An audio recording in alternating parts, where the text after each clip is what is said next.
Hi everybody. Hi Kamalika. How are you doing? Oh, I'm good, Pranav, and I know that you're back from an exciting week, but that's for another day, isn't it? I know. It's been a crazy week. I was in Miami for Bitcoin Miami last week, and I don't think it could have gone better. It's amazing as usual. Bitcoin tanked during the conference, which is a record for this conference. It always tanks in that week, but yeah, definitely. I was thinking of sort of bringing up. How we spoke about Twitter's Elon 9% Oh, acquisition last week. I was saying let's sort of look at what's happened since, right? So much has happened since. absolutely. Because the week that you were gone, Pranav, there's been so much of drama happening, and Twitter's planning to buy it out. The Saudi prince is objecting to it. Now we have another new thing coming up. So I say, why not take a pause and let's start at the very beginning and Perfect, kind of perfect. recap what's happening over there. 100%. So what we know, right? What do we know? So we know that Elon bought 9% in Twitter, which made him the largest shareholder. And a few days back, he basically came in and offered $54 odd dollars per share, valuing the company at about 42 billion, which was what, a 20% premium over that day's sort of current market price. Absolutely, because he's clearly not happy with just being the single major shareholder over there. Now he wants the whole pie. Yeah, and in the interim, they actually offered him a board seat which he rejected. So that was Exactly. that was pretty interesting. So sort of we didn't see that happening, but I'm sure because he knew he wanted to make the offer, he couldn't be on the board and make the offer for a hostile takeover. So This literally reminds me of Lex Luthor in from the DC world, where someone goes and tells him that wasn't your plan world domination? He's like, world domination is too small a plan for me. I plan to dominate the whole universe. exactly. This is and Elon definitely has his eyes set on Mars. So the universe it is for him. And Very. I think so. So what's your view? What's happening here? I mean, he does say that this is all for free speech and all of that, but let's just rewind and see what all other billionaires around across time have been doing. I think almost every other very powerful man that we've had on earth, apart from their primary business, have always owned like some sort of a media company, right? True, And true. this is probably and he's realizing that he's gaining that sort of a stature in the world space, so it's very important that you communicate the content that's going out as well. So Oh, absolutely. And Twitter is the new public square, right? exactly, It is the 2022 version of standing around your house or standing around your office and talking, right? It is the town hall, it is the public square of the current generation. And definitely for sure, Jeff Bezos owns Washington Post. In India, we know the Ambanis own Network 18. So, and I know a lot of large corporates have held American media houses in the past or continue to own them.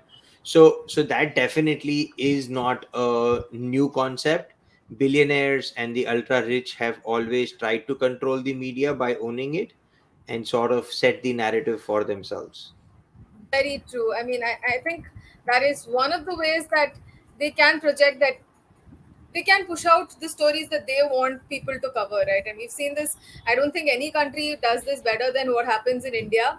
And world over, Twitter is the space that people go to get to know about the latest set of news, get to know about what's happening around them. And unfortunately, a lot of them fall prey to fake news and stuff like that, which is one reason why I think a lot of these free speech proponents are kind of opposing what Musk is trying to do out here.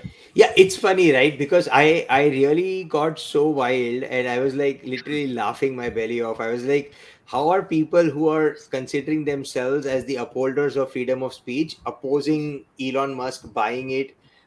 It's his money, right? He can do what he wants with it. So so I why just why have would one somebody question. not sort of allow that? And how does him buying it and taking it private change what Twitter is, right? That's where the sort of unknown is. I think it's just a question of control over there. I mean, you do have a public company which is a lot more accountable. At least we assume it's a lot more accountable because it's public, versus taking a company private and then saying no, we'll definitely get like better over there. So I think it's just a question of accountability.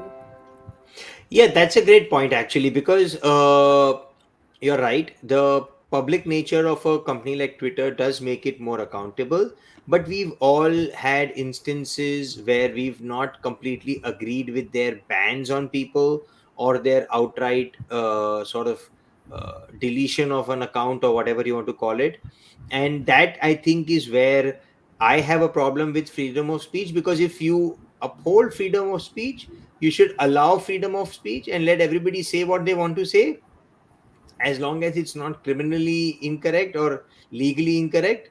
They should be allowed to say it automatically. If the audience is not large enough for that message, it will lead to people not sort of amplifying that message, you know. True. And I think the biggest proponent over there is the Saudi royal family, right? And their Yeah, opposition to. yeah, and sort of, yeah, yeah, and correct, right? So all human rights, it's like the long-standing sort of image which is there, right? That they show the Yep. empowerment of women in Yep. Saudi Arabia is actually a table full of men, right? So that committee which has discussions on empowerment of women rights in Saudi Arabia has no women representation. So See, so that's all that about the narrative. Maybe if Elon takes it private, they're not going to be able to control that anymore. So why? yeah, absolutely agree. And Elon is popular. He's proved it time and again, right from the way Tesla does, the way Tesla behaves, the community it's built around it, to everything from Dogecoin and everything around now SpaceX, etc. So clearly he knows what he's doing. He's got enough going around for him, going happening for him, that he could really live with a piece of media. So if I were in his shoes, I'd also prefer Twitter over Fox News or CNBC or True. Washington Post, But right? what's more interesting is, Twitter's response to this. Now they've brought in Goldman Sachs, and they're trying to figure out ways to, I wouldn't say stop, but at least add a few hurdles in Elon's space. And this entire new poison pill that they've come up with, it's quite interesting over there. Huh? Oh yeah, so let's talk about that, right? So what are they doing now? So what they're doing is, anytime there is a hostile bid or somebody acquires more than 15%, the board can go and issue new shares to dilute that percent down to below 15%. And therefore it allows the board to basically, the company to basically block somebody acquiring it or acquiring a large part of it. And it's a pretty established poison pill strategy for it's a poison pill on the hostile takeover, right? Not on the company. Correct. So the poison pill is directed towards the hostile takeover. And I think But one they thing that I would want to, for the benefit of all our viewers, get into is why is it called a poison pill? I mean, you are stopping someone. So what's the poison in it for us? I think that will be an interesting thing to talk about, Yeah, right? so the general concept of poison pill is basically that you're basically stopping something dead in the tracks, right? So when you do this, in the exact case of Twitter, the moment somebody gets to 15%, they can go to institutional investors or other large investors, including Jack Dorsey or similar people himself, and say that, okay, fine, you acquire 5% more or 3% more or 2% more, and therefore they push that person down back to below 15%.